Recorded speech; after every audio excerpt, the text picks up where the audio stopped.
Jean Jouzel, bonsoir. Vous êtes climatologue, vous avez été vice-président du groupe de travail scientifique du GIEC. Le GIEC, c'est le groupe d'experts intergouvernemental sur l'évolution du climat. Merci d'être là, parce que demain, à Paris, il y a un grand sommet contre le réchauffement climatique. On attend une cinquantaine de chefs d'État à l'occasion de ce sommet qui est baptisé le One Planet Summit. Encore un sommet, Jean Jouzel. Mais à côté de ça, il y a une vidéo en ce moment, je ne sais pas si vous êtes un geek sur Internet, qui est virale, comme on dit. Une vidéo très touchante, très triste, voilà, on la voit. Oui. C'est un ours, ça se passe au nord du Canada, on voit qu'il n'y a pas de neige, et l'ours va mourir de faim, est en train de mourir de faim. Je ne sais pas ce que vous inspire cette vidéo. L'Arctique est la région où les effets du réchauffement climatique sont les plus visibles. Oui, bonsoir Axel de Tarlet. Oui, bien sûr. Oui, je suis assez attaché à l'Arctique puisque c'est une des régions où je suis glaciologue, où nous avons travaillé au Groenland. Et effectivement, une des caractéristiques de l'Arctique, c'est que la superficie de glace de mer, surtout à la fin de l'été, diminue. Et cela, ce n'est pas du tout favorable aux ours blancs qui ont besoin de glace de mer, d'aller, disons, ils vont sur la glace de mer pour se nourrir. Et donc, ils sont effectivement en difficulté. Et la poursuite du réchauffement climatique ne va pas les aider. C'est clair qu'on risque de revoir ce type de phénomène. Ils ne sont pas bienvenus non plus. On voit bien, pour être allé au Spitzberg, il faut, moi-même je ne l'ai pas fait, mais il faut être armé. Donc maintenant, en gros, quand ils vont effectivement dans les poubelles chercher ce dont ils ont besoin pour se nourrir, ils ne sont pas non plus les bienvenus parce que en gros, c'est quand même assez dangereux. Donc, c'est un véritable problème parce que c'est quand même emblématique, l'ours blanc, pas seulement du réchauffement climatique, mais surtout de la richesse d'une faune fragile. Très fragile, de la biodiversité. C'est surtout cet aspect-là qui est important, qui est bien sûr très attachant. Pour essayer de sauver cet ours blanc, il y a ce grand sommet demain à Paris. Encore un sommet, on a l'impression que tous les 3 jours, on ne sait faire que ça, des sommets avec des objectifs ambitieux. À quoi il sert celui-là, le One Planet Summit ? Il y a quand même un esprit d'anniversaire. Il y a 2 ans, c'était l'accord de Paris. Enfin, 2 ans demain, le 12 décembre 2015. Fabius avec son petit marteau. Moi, j'étais là au premier rang. C'était quand même très prenant. Et ne serait-ce que célébrer cet anniversaire. Mais Emmanuel Macron, à juste titre, a voulu non seulement célébrer l'anniversaire, mais en faire un sommet dédié au financement de l'accord de Paris. Qu'est-ce que c'est ? En gros, à Copenhague, les pays développés ont promis mettre à disposition des pays en voie de développement 100 milliards de dollars chaque année à partir de 2020 pour lutter contre le réchauffement climatique et que ces pays s'y adaptent. Alors à partir de 2020, en 2009, on se disait ça va, on a le temps.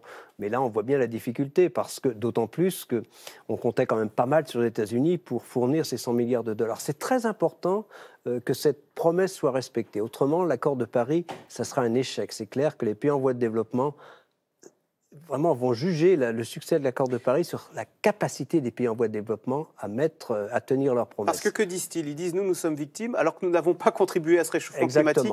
Ce qui est tout à fait exact. Pour l'Afrique, c'était, je crois, 4% des émissions cumulées. Et c'est vraiment un continent qui prend de plein fouet les effets du réchauffement climatique et qui les prendra de plein fouet. Alors, vous lancez un appel avec l'économiste Pierre Laroutourou dans ce livre, Comment éviter le chaos climatique, qui est préfacé de Nicolas Hulot. Quel est-il, cet appel ?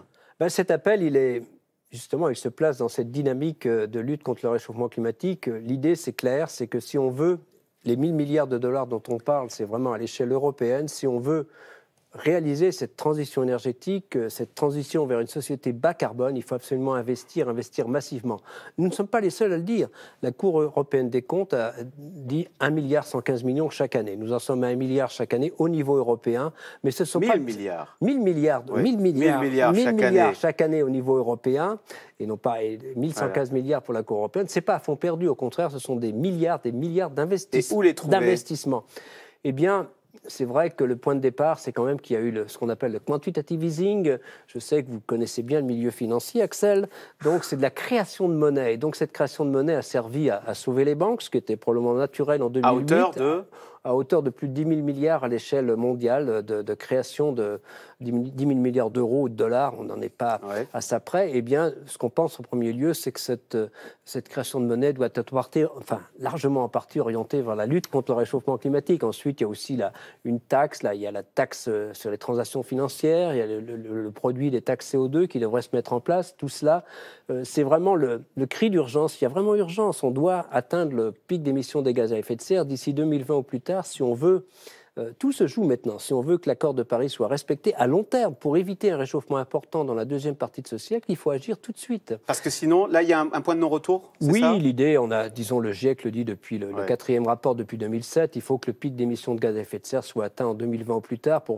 Si on veut redescendre, divisé par 3 en 2050, ça fait déjà 5% par an, entre 5 et 6% par an de manière régulière. On voit bien la difficulté.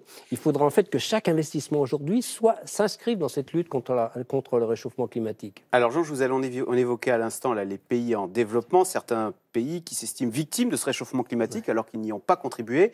Il y a ce fermier au Pérou qui est en train de poursuivre en justice un électricien allemand, le EDF allemand, qui n'est absolument pas au Pérou, au motif qu'il estime que toutes ces émissions de gaz à effet de serre dans les pays du Nord ont fait fondre son glacier chez lui.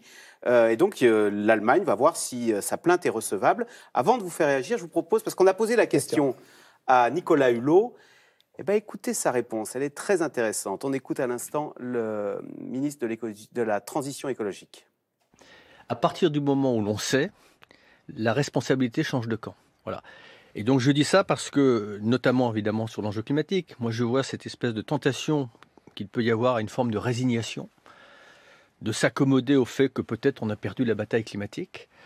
Et je mets simplement en garde parce que effectivement, il y a un moment ou un autre, on nous dira mais vous saviez à l'époque, vous aviez la possibilité de prendre un certain nombre de décisions et vous ne l'avez pas faite.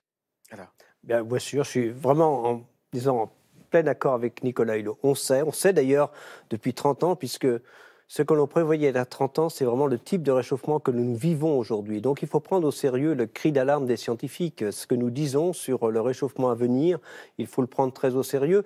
Et évidemment, ce fermier péruvien a raison, ce sont bien les émissions des pays. Et on nous condamnera, c'est ce qu'il nous dit. En tout cas, c'est possible. Et ce problème de justice climatique est au cœur vraiment des démarches. Le premier risque du réchauffement climatique, c'est l'accroissement des inégalités entre pays pauvres, pays riches, mais aussi au sein des pays riches. Les couches pauvres de la population seront plus affectées que les couches les plus aisées. C'est d'ailleurs, nous avons fait un rapport au Conseil économique, social et environnemental sur cette notion de justice climatique.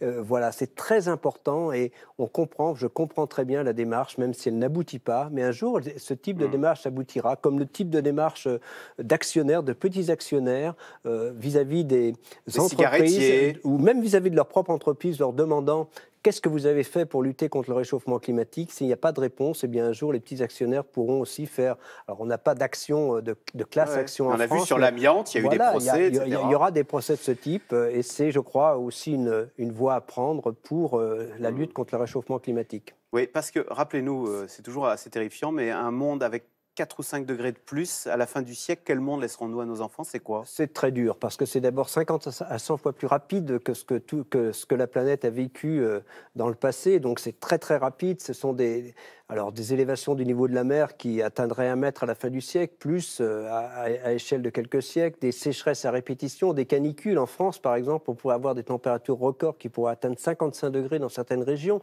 alors quelques jours par an, mais ce serait vraiment un autre monde. Déjà 2 degrés de plus, c'est un monde assez différent de celui d'aujourd'hui. 5 degrés de plus, c'est un monde qu'on a du mal à imaginer, mais qui serait extrêmement dangereux, et puis avec de la vulnérabilité aussi de contrées comme l'Afrique, d'autres pays, ces pays justement qui souffrent déjà, ces glaciers péruviens qui disparaissent, qui commencent à disparaître, disparaîtraient complètement. Et donc pour lutter contre ce fatalisme il faut investir. Qui est voté Nicolas Hulot, il y a votre solution scandaleuse, une solution scandaleusement simple, dites-vous en sous-titre. Oui, c'est vrai. Je crois que ce qu'on a fait, effectivement, pour sauver les banques, on peut le faire pour sauver le climat. Merci beaucoup, Jean Jouzel, climatologue. Merci.